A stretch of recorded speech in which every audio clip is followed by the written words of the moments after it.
just always wanted to do that, but the second time was really good. Good job, good job. This is obviously directed at Nina's family. Hola a la familia Soto. Soy de más viejo y menos talentoso hermano Brian. Eres encantadoras todas las personas. Estoy esperando varias horas. Loco.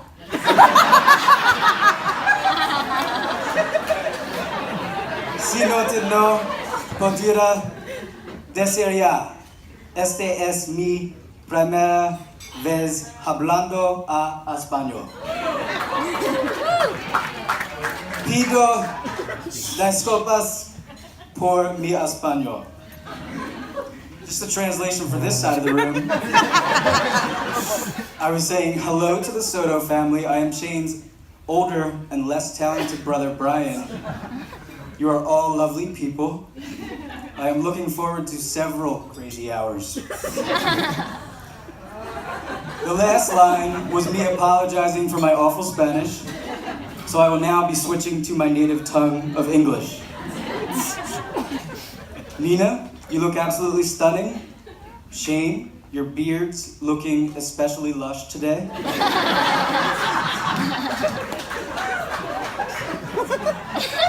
So I took, we need to tell a little background here, right? I took a little poll as everybody was coming in. I said, you're at the wedding last year. This is from my side of the family. You're at the Kate and Zach's wedding. And did you think that at the same time next year, Shane would be getting married? And 100% said no. I'm not trying to be mean. The polls are wrong sometimes. The polls are wrong sometimes.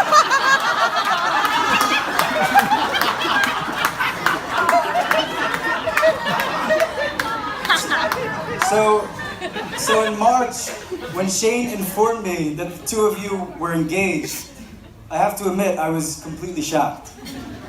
I said to my family members, do you think this is a little too fast? To which each and every single one of my family members responded, Brian, not everyone has to date someone for 9 years before marrying.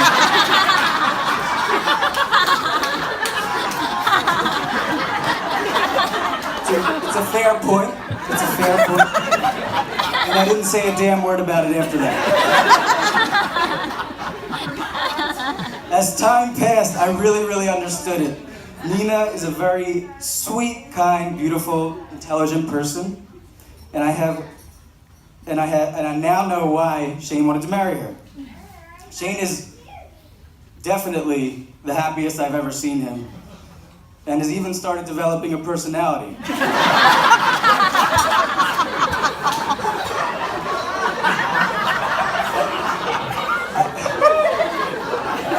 I know that that's very mean. I'm sorry. But yes, Shane has not always been this happy. On the other hand, to be fair, he's never been a sad person either. I think if you looked up the definition of interesting fella in the dictionary, you would find a picture of Shane staring directly at you, into your soul, like a wax statue.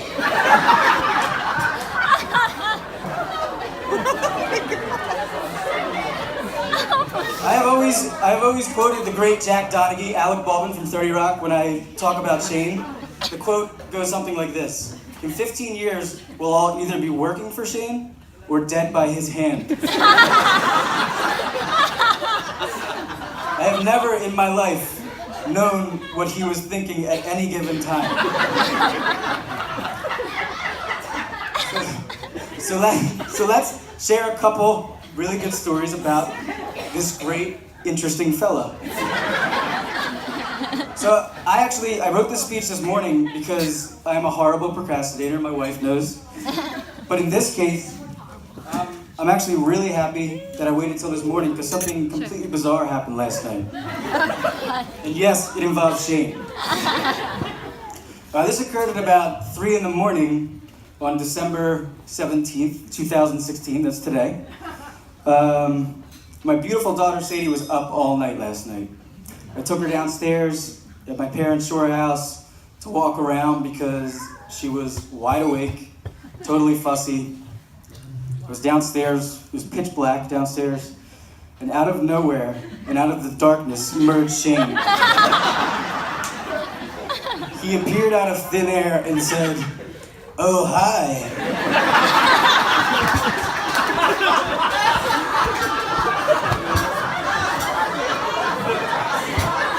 He said this as if it was 3 p.m., not 3 a.m. I handled this as I usually do and didn't say one damn word. But I have to admit, I was thoroughly spooked. We were like two ships passing in the deep, dark night. After being up for another hour or so, I finally got Sadie back to sleep and laid down to sleep, except I was still haunted to the core, thinking, what the hell was Shane doing up at 3 a.m., casually walking about the house? I didn't ask him to his face because I know the answer would have only confused me more. With Shane, I've learned not to ask questions. His answers are usually met with so many follow-up questions from me that eventually I can't even see straight. Then everything came together this morning, and this is where it gets good. I looked into his room and noticed a book lying on his bed titled Sleepwalking into a New World.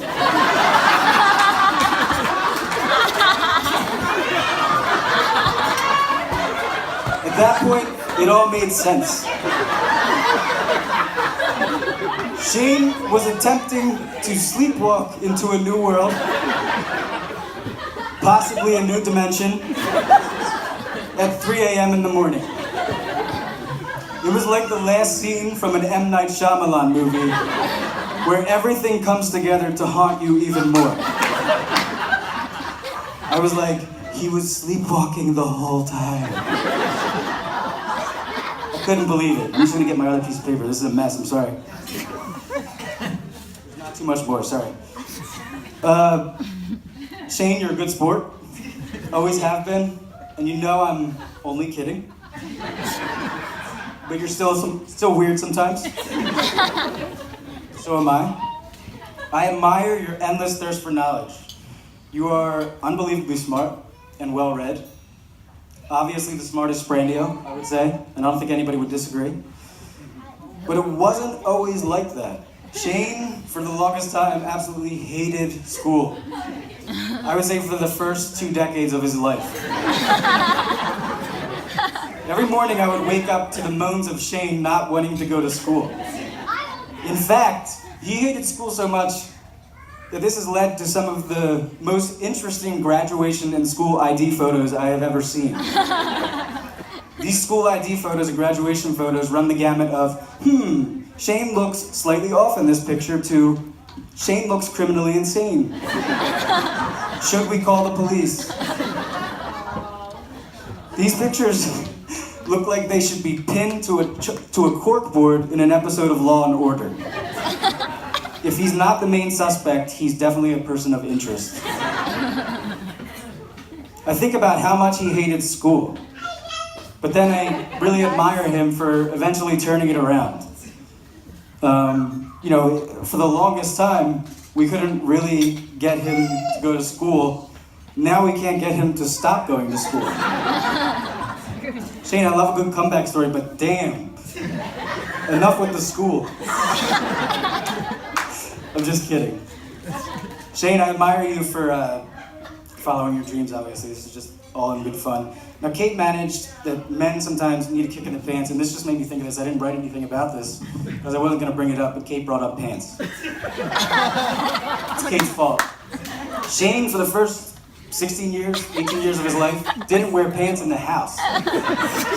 And he would wear underwear that was so short and a t-shirt that was so long that it looked like he was just walking around with an undershirt on. Or Porky Pigging it, as we call it in the business. Porky Pig never wore pants. Eventually, when he turned 18 or 19, he started wearing pants. It was great. But I'm just warning you. You know, he lives in California now. Kind of a weird place, right? I've been there twice. It's kind of weird. There's some weird people there. They're hippies. They're streakers. And some of them, I assume, are good people. But a lot of them are weird. So don't let him ever take your family out on a hike wearing no pants. I just wanted to pepper that in here somehow. Shane, one more word of advice. I know you love learning different languages. He knows I think 9 languages or something. But I would strongly encourage you to never attempt to learn even one word of Spanish. You are so lucky. When your in-laws are yelling at you, or when your wife is yelling at you, you can always claim that you don't know what they're saying. In fact, I would encourage you for this to be the only Spanish you ever learn. Lo siento, no hablo español. Trust me, you'll thank me in a couple months. And then it says wink, wink.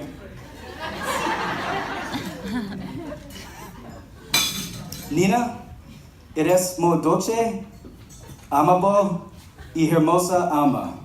Estoy muy orgullosa de mi hermano pequeño todos los días.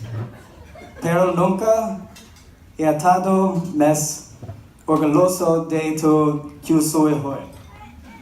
Por favor, asegúrate que mi hermano siempre eleva los pantalones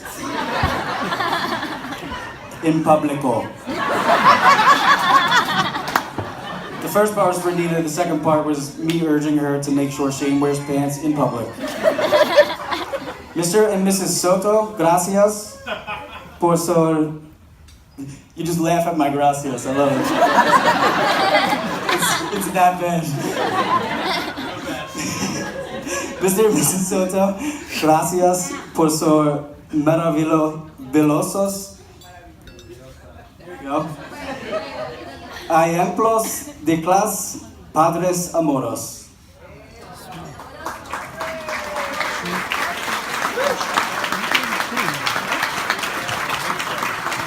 Shane, I'm very proud of you, and I just wanted to add another thing as we're all here for another wedding. You know, there's been 5 weddings in the last 8 years, and they've all been really, really fun. But a lot of stuff has happened over the last 8 years where there's people that can't be here.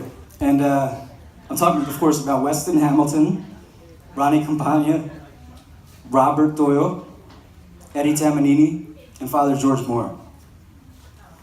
All of those people would be proud as hell of you right now. And they would all have a good time. So if we could all, you know, dance a little more, be a little louder for them, that would be awesome. Okay? Thank you. I'm proud of you.